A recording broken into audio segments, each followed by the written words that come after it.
Welcome to another Conversations with Neighbors. Today we got Deb Clark from Oakridge Fashions. Welcome to the show. Thank you. Pleasure to be here. And Deb is on the cover of January's edition of the Neighbour paper. It's out now. The response has been amazing. Have you felt that at all? Or I have. It's really a unique experience. Yeah. I have to tell you, the funniest experience is I was on the way out of the drugstore the other day after getting some cold medicine. Yeah. And I stumbled upon quite a stack of myself. And I thought, whoa, that's not something that happens every day. Yeah, no, it's good. And, the thing with the Neighbour paper is we're slightly different. Or that stack will be gone in probably 10 days. They go pretty quickly too. So it's always nice when we go out there and we fill the racks and then you're kind of in that store, a week or two later and they're empty. It feels that we're putting out a good product. So congratulations on being on the cover. I know that we were happy to have you. And I've noticed the response as well too. So Thank you. And so let's talk about, kind of go back and talk about Oakridge Fashions, kind of the history of it. I think it started in 1997, around that area, originally in Oakridge's. That's right. And then you acquired the business eventually. So give me the background story on that and how that came to be and what that process was like. Well, interesting tidbit is when we moved to Aurora from Toronto, very, very, very young children, one of the first stores I happened to drop into was Oakridge Outfitters. It was called Oakridge Outfitters at that point. So I remember it well. And I would say I, like most women in the area, found the store to be a place that you frequented, a great local women's store. Fast forward to 2015, I think it was. I was at the time on a health respite from a corporate job at Scotiabank downtown. I was in corporate communications. Didn't really think I wanted to go back to that corporate scene again. I was volunteering at my doctor's orders to just get out of the house a bit after I was in treatment. And so I was volunteering in a secondhand clothing store in the basement of one of the churches. And one of my fellow volunteers said to me, you shouldn't go back to that corporate world. You like this. You should go work in a store. And I said, well, it doesn't really pay the bills. And she said, well, it would if you went and bought Oakridge Outfitters. I hear it's for sale. That day, I was over there. That afternoon, I was on the phone with the owner. 3 or 4 days later, we had a handshake. We had some things in writing. And then after some months of due diligence, there you go. My husband was in a state of shock. Okay. Yeah, he said, Yeah. What are we doing? Yeah. And so what I saw was a great local business that I felt that I had a certain affinity for. I had never worked in retail, but I was pretty sure I could figure it out. But I loved the idea of the rest of my days of work being local so that I could dig into the very place that I live. I had often felt like I lived in Aurora, but, just was a commuter. I loved the idea of getting more involved in the community. Yeah, I did not know that at all. I didn't know that was the story of it. So before that, you were corporate job, and that was your full career into that? Well, interesting, even more so, was that I stayed at home for 17 years as a mother because my husband had a job that took him on a lot of travel. Okay. So we agreed between us that the best thing was that for one of us to be at home. So 17 years out of the workforce. So when I went back and took that job in corporate communications in the towers of Scotiabank, I did not know how to turn on the computer my first day. It was a big gap. So there was a tough learning curve. But it was, I think, when you look back at your path in life, you often see how things come together. And while I would not say that I was really happy in that return to corporate chapter, I think that chapter is what quickly whipped me back up to speed with technology, with all manner of things, and with really, really great training ground for business. And that obviously prepared me to then run my own business. Did I know that was coming? Yeah, no, it's funny. It's you don't see how the stars are aligned or the dots are connected until you're standing there looking backwards. Like you're in the mix of it, you don't really, it's impossible to see. But it's so funny how so often looking back, like, oh, it was this and then this and then this and then this, which led me to here to even give me, the skills, the encouragement, the knowing I don't like this and I should do something different too. So entrepreneurial spirit of it, right? Like, was there anyone around you in your life that was entrepreneurial, or was it just belief in yourself? What makes the jump to I'm gonna buy this business pretty much? And I think there's more stars there that you don't know about. yeah, So when I was in high school, I took a serious love of clothing, and my mother sent me off for sewing lessons because she said, "We cannot afford this, my dear." And I did do junior, intermediate, advanced, right up to seamstress level sewing, and I learned a lot about textiles. I sewed my way all the way through university with my love of fashion. And I said to my parents when I came home after 1 year of university, "I don't like this. I want to go to the Institute of Fashion Technology." And the answer was no. So the interest Yes. and the affinity was there always. Always. And so I think a lot of things just suddenly jumped up in front of me and very almost like serendipity, really, right? My love of that field, something local, at a time when I felt a real serious need for a different type of work, but still the desire to work. Yeah. And I know that your dad's philosophy has a big impact on you. Huge. Talk about that a little bit and how it has influenced you. Well, he was a great guy. My dad grew up one of 7 brothers and 1 sister, and they were, well, quite frankly, they were poor, very poor.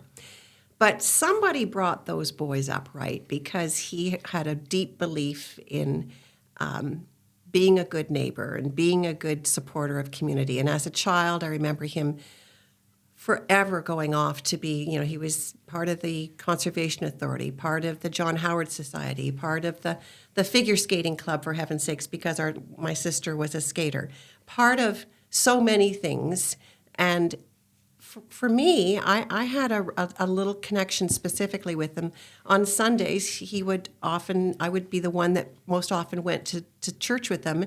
And after Sunday school, he would say, "Well, come on, Debbie, we're going to go and take this food hamper to this place, and we're going to pay a few visits at the hospital." I remember once saying to him, "Well, Daddy, how are we going to talk to this person in the hospital? Well, you don't know them. What are you going to say to them?" And he surprised me when we got there. I took a little note, I guess, somewhere in my soul. I must remember this. He didn't know what to say to this person. He did not know this person. But he pulled a newspaper out of his back pocket, and he opened it, and he began to read the newspaper to him.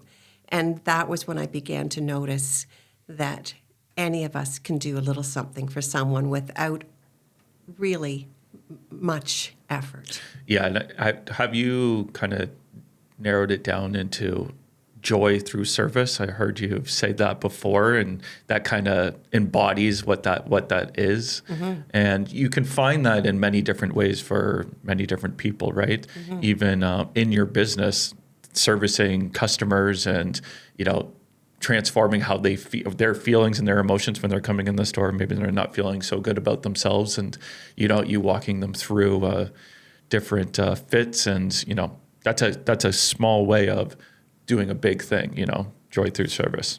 I think it is. I happen to believe that service is a really honorable thing. And I think whether it's community service or service to your neighbor or service to people in your family, whatever it is, service is, it requires from us humility, discipline, open-mindedness, an open heart, generosity. A lot is required to really be of service. Yep. And I think that when you tap into all those different parts of you, that that is where you find the purpose, and through purpose you find joy. Yeah. I always love when like big concepts like that can be distilled down into that. That's why I love like joy through service. And, joy is actually what we're striving for. I think that it's joy to me is like consistent happiness. It's like it's an extended version. I feel like happiness kind of goes up and down, but you can find like a consistent amount of joy. And a shortcut to that is don't be selfish and think of others too. And that is that service piece of it. That kind of leads into your philosophy or mindset, or your giving to the community into the store as well too. So talk about how that came about, why you decided to do that, and just give us some more details about that part of it. Well, I will say this, that when I took over the business, one of the things that immediately captured my attention was I see an opportunity to work at something I know and love, be local, close to home, and I bet I could find some way to make this little business do some good. So right away, it was already there. So we certainly did fashion shows and workshops and things like that where there would be an admission ticket price, and all of that would go back to whether it was the hospital or some other type of organization. But the thing that has most evolved began in the dead winter of COVID, and I was really down in the dumps. The store had been closed more than it was open, and I knew that the Ontario government was about to close us again right before Christmas. And it was very, very hard to figure out how to survive through this. But I said to my husband, I'm going to put a Christmas tree up. I know everyone doesn't celebrate Christmas, but I do. And I need something in front of my eyes every day to give me a little bit of cheer. And so I went to one of my known suppliers and lined it up with a bunch of felted little mice ornaments, which I thought were pretty sweet. And the very next day, I read an article in the Auroran that said the Aurora Food Pantry was in need of donations. And so there it was. It resonated. It just hit me. It gave me purpose. It gave me something to take my mind off myself and make myself happy. Finding joy through service. Exactly. Once again. So I reached out with an email to all of my customers, and I said, you can't come in the store, but I'll see you at the front door. And if you buy one of these ornaments, I'm going to give all the money back to the Aurora Food Pantry. So many people are in need without work right now. And the tree was stripped. I don't even know how many times. I want to tell you, 5, 6, 7, 8 times. I don't know. My husband was dispatched many times down to the warehouse in Toronto to get more of these little mice. So, of course, it brought joy. It brought joy to everyone that participated in that, too. It gave us all a sense of belonging together. Yeah. And so you're also an author of these 3 wonderful books here about mischief mice, right? Talk about that. What was the inspiration for it? And, talk about those. Well, after a few years of that little campaign with the mice ornaments, we made a move to a big new location closer to the core of downtown Aurora, a much bigger facility. And in the summer leading up to that holiday season, as a family, we talked about maybe we should try to embrace the holiday season a little bit more because we have more space.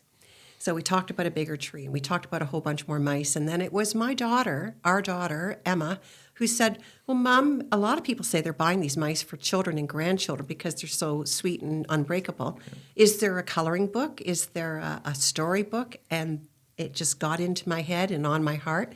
And on Civic Holiday weekend that summer, I sat down and penned my first little book. So the title Mischief Mice came from me doing a little Google search on what do you call a group of mice? And they're called a mischief of mice. True. So that's the banner head, the mischief mice. And the story brings to life specific little ornaments that are actually there on the tree and the story of them and all of their capers and things that they get involved in. And there's almost always an element of giving back that they get involved in. And what has the community response been from the books? growing every year. Yeah. Yeah, growing every year. In fact, it was just this week that I went down to take a look through my supplier at the kinds of ornaments we might want to try and work with next year. That can kind of inspire me for what next year's story might be. But we have now sold out of some of the key characters. And so a special order is going to have to be made to have a whole new run of hundreds of the original little characters made, because people are coming back and they've bought the third book, but now they want the second and the first. Yeah, love it. It seems that you kind of follow your intuition a lot. Am I correct on that too? And that you let that guide you a bit on decision making and kind of where to put your time and energy and focus? Or I think I have a pretty close attachment to my emotional barrel. Yeah. I think it, whether I like it or not, Yeah. it rises up to tell me that I need to do something. And then, of course, I have to put on my thinking hat Yes. and make sure that there's sensibility behind things. But you're right. And that might just be the way I sort of have an autopilot too. Maybe I think we all do. Maybe Yeah. if we all listen to what inspires us, interests us, and just follow it a little bit. I mean, this is not the first time I've heard that said. Everyone has said that over the ages. Yeah, for sure. No, I think people should kind of listen to their selves or their hearts a little bit more too. But the thing that you have on top of it is action, which is, I think, the most difficult thing. Lots of people have like this feeling like, oh, I should do this, right? Like, oh, like the feeling that I should write this book, right? Lots of people sit there with the idea of I should do this, I should do that for many years before actually executing on that idea. I think that's an underrated skill that you have. That I don't know. I mean, I would say that it took me from the age of 20 until 60 to take action on actually working in the fashion industry. Yeah. Hey, I did say that you had to do it from day one. I just said you just do it now.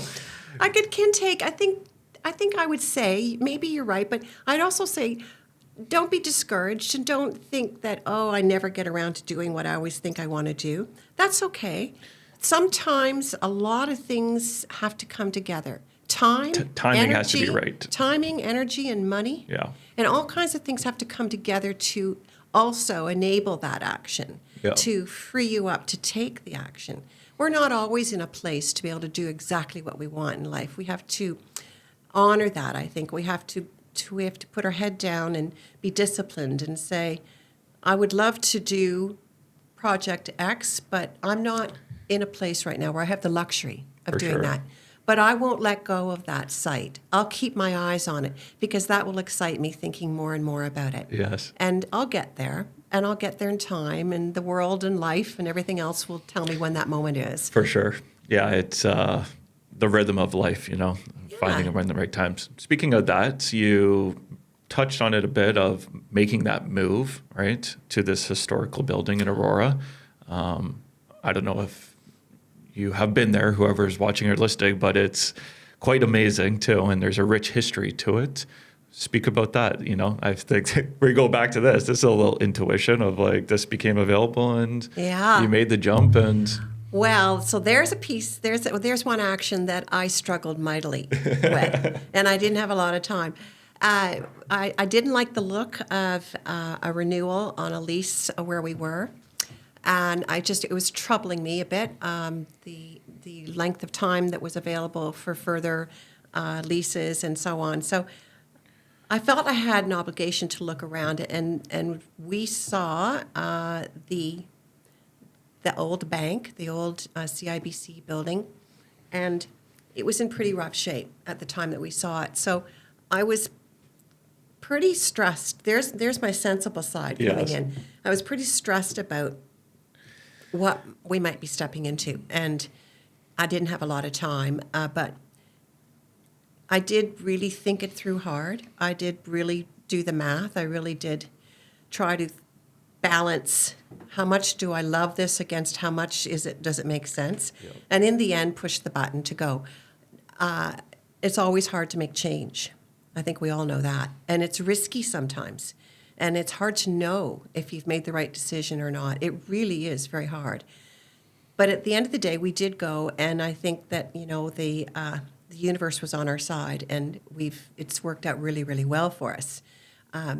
It's when we went in there, and I had to do a big cleanup. I didn't have the money to have a contractor. I did not want to spend that degree of money right after COVID. Mm-hmm. So I was it. And that was pretty scary too. But I thought, okay, you know what? Like, let's just think about this sensibly. This is a 1950 building, so maybe I'll just get on Google and I'll research the look of department stores in 1950. And then I'll try and see if I can't find the architects who built this building and learn a little bit about the style of the building. And really what I wanted to do was to honor the building. I wanted to, whatever we ended up with, have it look and feel the way it should have, given its era that it was built in. Yeah. And so that was an interesting exercise as well. That was a stressful period, I'll tell you that. Like, we only had 45 days. Oh, wow. To get out and get in. It was, and at that point, I remember saying to myself, why do I always have these ideas? Yes. Why do I take action? Why? Enough now. Yeah. But now looking back, as you can see the stars aligning as you look backwards, and probably one of the better decisions made for the business. I do think so, for a few reasons. Some of the decision making on that, people won't necessarily realize. Yes, it's a big, pretty store, and it's got this beautiful emporium feeling and a lot of light. But what a lot of people don't realize is that a big part of that decision had to do with the operation of the business. We didn't have a stock room per se, and we really were growing, and we needed more space. And this building had a very clean, very dry, very expansive space down below, and an elevator from the back parking lot that would allow deliveries to go down and be sorted and received and shipped and everything else from that space.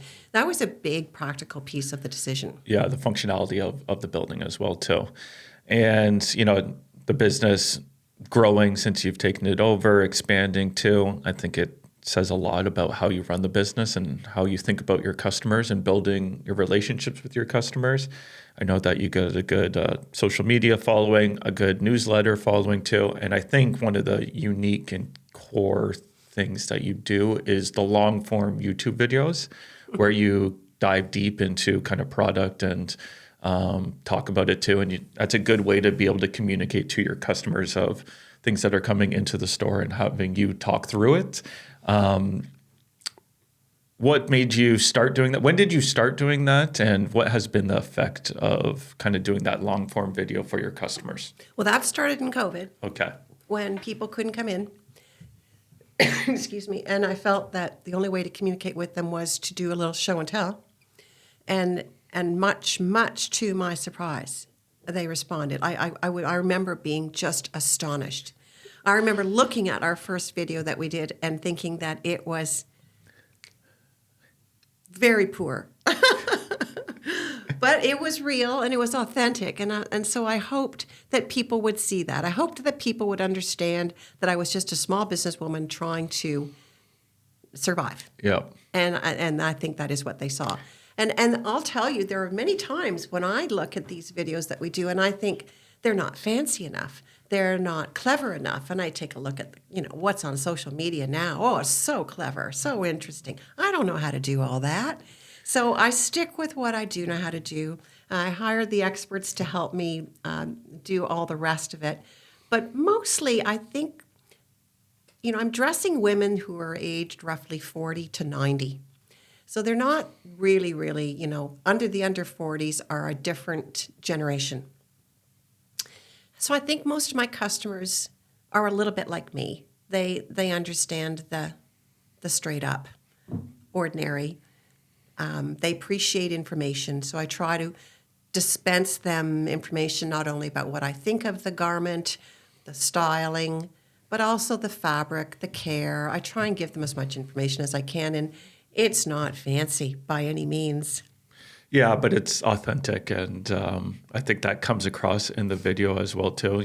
The same way I look at this as just a good way of how to leverage technology. If someone comes into your store, right, and was working with you one-on-one too, right, you would be walking them through the products like this and talking about all these things. And this is just a way to leverage technology to do this one-to-many. Obviously, it's not going to have the same effect as one-on-one in person, but it comes across very authentic too, educational as well, and builds a deeper relationship with your customers. And I think you're seeing the effects of that too. And it might also relate back to what we were talking about earlier, and that is to follow your gut, follow who you are. It's never a good idea to try and be something you're not. And so I say to myself, these may not be the most exciting videos, but they are practical, they are honest, they are helpful, and I hope that much says to my customers, you can trust me. Yeah. For sure. And, as a business owner myself too, I know that it's really, really hard. And, a lot of people don't see like all the true difficulties that there is. We're not going to get into the difficulties part of it. Instead, we'll take the other side of what are one or two of the things that you enjoy most about building the business and being in the business. Wow. Well, I will say this. I really, between the online business and the in-store business, I definitely love the in-store business. I love that interaction with women. I like meeting a woman, understanding what she thinks she wants. I'm going to tell you, that conversation's very often a journey.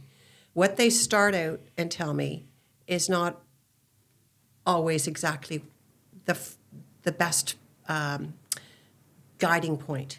They themselves, as they speak, are revealing more and more about what's troubling them, what they need, what doesn't work, why they want something different. And so unraveling that, and all the while trying genuinely to serve their best interests, which may not be what they've come in to want, but rather me trying to guide them a little bit somewhere else to a look and feel, a fabric or something that I think is going to better suit them without disrespecting their wishes. It's a communication journey together. And so what do I love the most? When they come out of a change room and they stand in front of that great big mirror and they like what they see, every single time the shoulders go back, they stand a little taller, they turn, and I'm a happy woman. Yes, I love because that. they're happy. Yeah. And isn't that a great thing if I get to send women out the door feeling good about themselves? I love that. It's so much more than clothing, of course. We know that. Clothing cannot be the thing that makes you feel good about yourself. But it can help a woman feel a little better. For sure. Like, I think that there is a deeper relationship with clothes too. I look at it as kind of your suit of armor, right? What you're putting on to kind of present yourself to the world. It's obviously not your full identity of it too, but as you go into the world and take on the world, you want to feel good about how you feel and how you look too, and clothes are a big part of that. I think so. I think even color can change things. I cannot begin to tell you the different types of scenarios that come into my day. A woman who's sad because she's lost someone. A woman who's nervous because she has an important meeting coming up. And so we're dealing with a lot of different things other than just the size and the fabric. It's kind of I'm allowed, many of them will allow me a little bit into their life. And I'm really honored by that I can really serve them. That's a nice thing to have in your life every day. Well, it's joy through service. Yeah. All right. Thank you very much for coming on. It was a pleasure to have you here. Pleasure to be here with you. Happy New Year. Yes, Happy New Year to you as well.